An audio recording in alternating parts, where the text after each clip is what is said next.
দর্শক, আসলে আমি সাংবাদিক না, আমি চলে আসলাম এই মুহূর্তে। দেখেন আমাদের এক প্রিয় দাদার সাথে দেখা হয়ে গেল। আসলে আমরা তার সাথে কিছুক্ষণ কথা বলবো, আপনি অবশ্যই পাশে থাকবেন। দাদা, আপনি কেমন আছেন? আমি যে কেমন আছি আমি বলতে পারি আচ্ছা, এটা তো কথা হলো না, আপনি কেমন আছেন বলতে পারেন না। না। তো আপনি আছেন কেমন? আর আপনার গ্রামের বাড়িটা কোন জায়গা?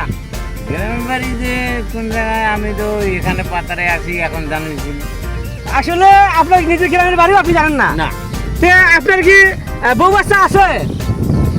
আছে কি নেই দেখো কওয়া বলছি। আসলে ভাই মেইন কথা হচ্ছে, আসলে মনে হচ্ছে পাগল, তাই যেহেতু নিজের কথাই বলতে পারে না। তো আমি আর একটা লোককে ডাক দিয়ে তার সাথে কথা বলি। হ্যাঁ হ্যাঁ, এদিকে একটু আসেন, এদিকে একটু আসেন, আপনার সাথে একটু কথা বলবো।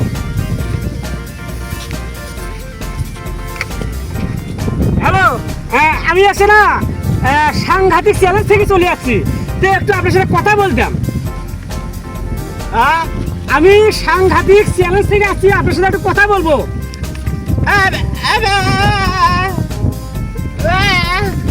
আমি সাংঘাতিক, আসলে এই রাস্তাটা কোথায় গেছে একটু বলবেন, এই রাস্তাটা কোথায় গেছে?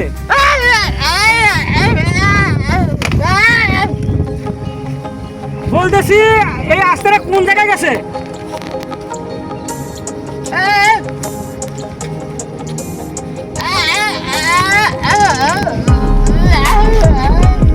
এই রাস্তাটা কোথায় গেছে একটু ভালো করে কথা বলেন।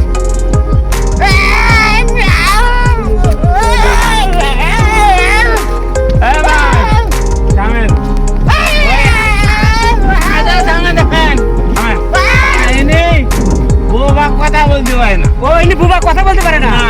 ওনাকে এমনি ইশারা দিয়ে বলতে হবে। ও আচ্ছা, তাহলে ইশারা বলতে হবে। হাত দিয়ে। আচ্ছা, ভুল হয়েছে, দাঁড়াও।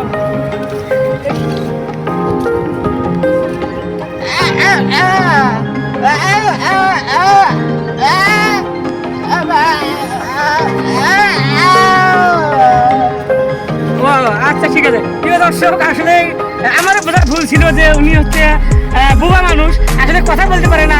তো আসলে যদি আমাদের ভিডিও ভালো লাগে আপনাদের মাঝে একটু লাইক কমেন্ট শেয়ার করে দেওয়ার চেষ্টা করবেন। অসংখ্য অসংখ্য ধন্যবাদ। আমি চলে আসলাম সাংঘাতিক চ্যালেঞ্জ থেকে।